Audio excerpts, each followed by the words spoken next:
جو اللہ تعالیٰ نے قرآن پاک کی درسگاہوں کو زندہ کرنے والوں پر جو بشارتیں، جو انعامات، جو فضل، جو کرم اتارا ہے، خدا کی قسم کسی اور عمل کے اندر وہ عظمتیں اور وہ بڑائی نہیں ملتی،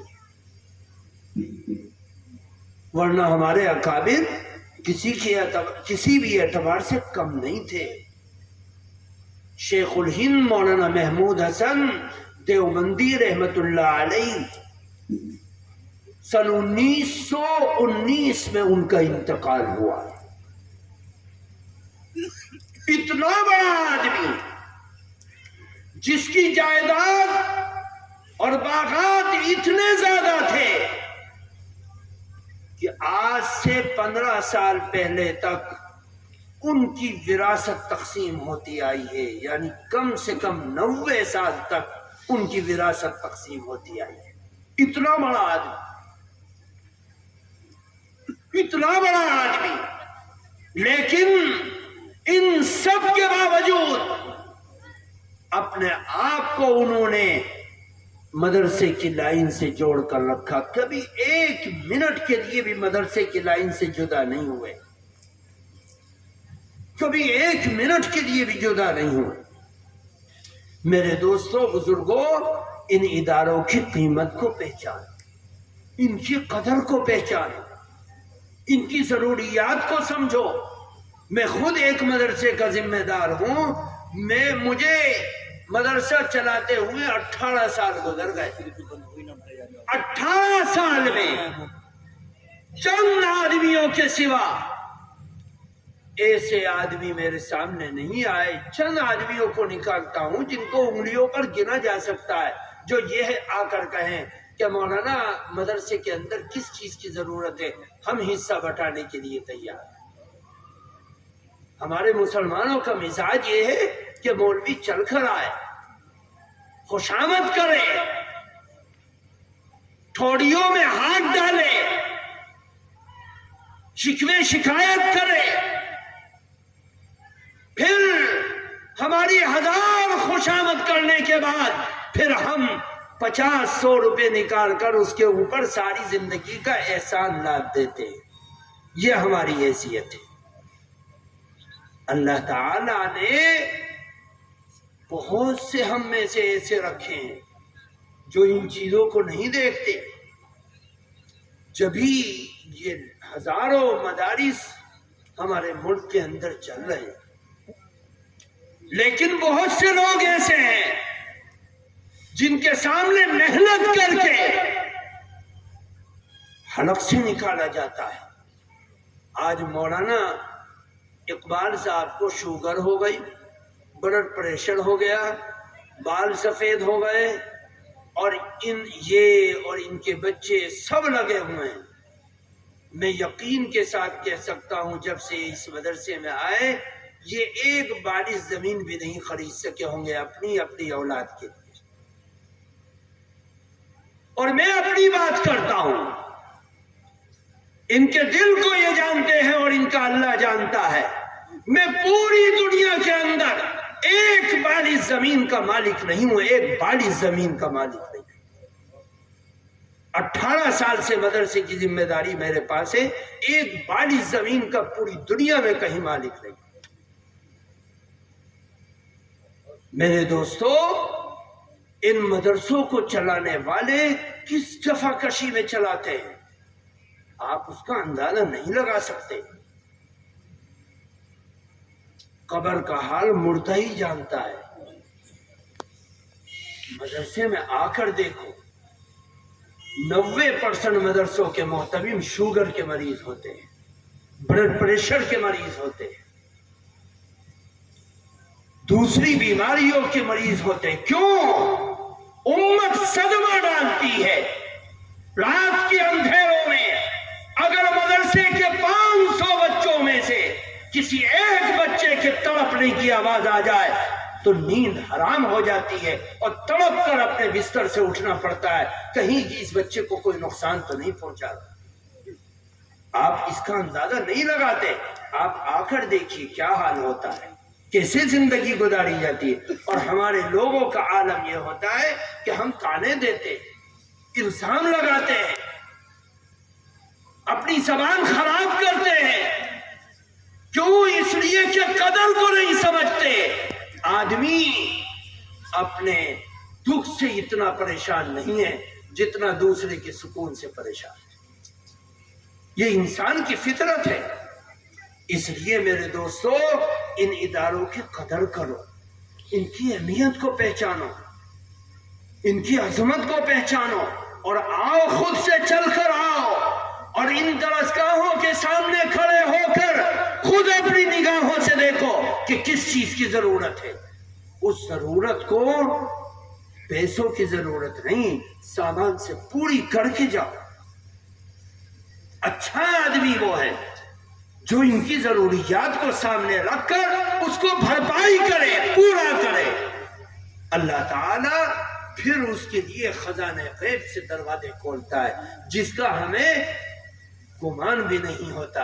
وَمَن يَتَّقِ اللَّهَ يَجْعَل لَّهُ مِنْ أَمْرِهِ يُسْرًا وَمَن يَتَّقِ اللَّهَ يُكَفِّرْ عَنْهُ سَيِّئَاتِهِ وَمَن يَتَّقِ اللَّهَ يَجْعَل لَّهُ مَخْرَجًا وَيَرْزُقْهُ مِنْ حَيْثُ لَا يَحْتَسِبُ. اللہ کے لیے ڈر اور خوف کے ساتھ اللہ کے حکم کو ماننے والے بے حساب پاتے ہیں اس دنیا میں بھی اور آخرت میں. اس لیے ان اداروں کی قدر کرو، ان کی قیمت کو پہچانو، ان علماء کے تقاضوں کو سمجھو، ان کی اہمیت کو پہچانو، ان کی ضروریات کا خیال رکھو، ان کی ضروریات کا دھیان رکھو، ان کی آمدنی کے بارے میں پوچھو کہ آپ کا گھر کیسے چلتا ہے. پھر جہاں کمی دکھائی دے ان کی ضروریات کو پورا کرو. یہ تمہاری ذمہ داری ہے، کیونکہ یہ تمہارے ایمان، تمہارے قرآن اور تمہارے دین اور تمہارے ایمان کی حفاظت کے لیے محنت کر رہے ہیں، اپنی زندگی لگا رہے ہیں. اس کی فکر کرو. اگر میں ان کے مسائل کو آپ کے سامنے رکھوں تو آپ کو حیرت ہوگی کہ مسائل کیا ہے. اگر میں ان نامی گرامی، ہندوستان کے نامی گرامی ان علماء کی بات رکھوں جن کے نام کی قسمیں آپ کھاتے ہیں کہ ان کی پریشانی کیا ہے، تو آپ اندازہ نہیں لگا پائیں گے کہ جب ان کا یہ حال ہے تو چھوٹوں کا کیا حال ہوگا. لاک ڈاؤن میں کیا حالات گزرے. کتنے علماء ہمارے سامنے قرآن کی درسگاہ کو آباد رکھنے والے 2 آنسو نکال کر 10 آنسو رو رہے اور اپنے ہاتھوں کو سامنے رکھا کہ جن ہاتھوں سے قرآن کے ورقوں کو میں پلٹتا تھا، آج مولانا ان ہاتھوں کو دیکھو چھالے نکل رہے. کہا کیوں چھالے نکل رہے؟ کہ جب گھر کے اندر کھانے پینے کی چیزیں نہیں تھیں تو مجبور ہو کر اپنے بچوں کی پیاس اور بھوک کو مٹانے کے لیے چنائی میں مزدوری کا کام کر رہا ہوں اور تشلے اٹھا رہا ہوں. یہ حافظ قرآن ہے، یہ عالم قرآن ہے، یہ مفتی ہے جو امت کو فتویٰ دینے کے لیے، مسائل بتلانے کے لیے، امت کے علمی پیاس کو بجھانے کے لیے جس کی زندگی اور جوانی لگی تھی، آج وہ تشلے ڈھو رہا ہے، محنت کر رہا ہے. میرے دوستو، ان کی قدر کرو.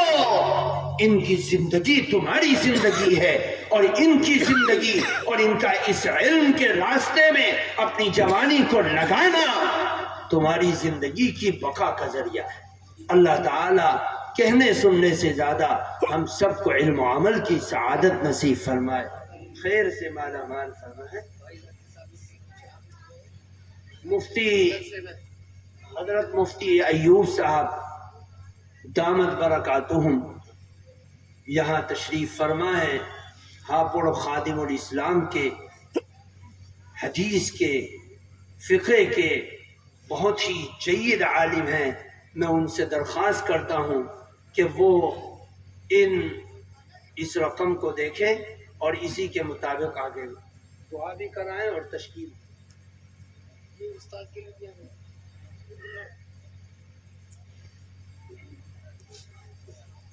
ہمارے حضرت مولانا مفتی محمد ایوب صاحب دامت برکاتہم، حضرت خادم الاسلام ہاپوڑ جو ہمارے علاقے کا مرکزی ادارہ ہے، حضرت اس کے نائب محتمم ہیں، ہماری پوری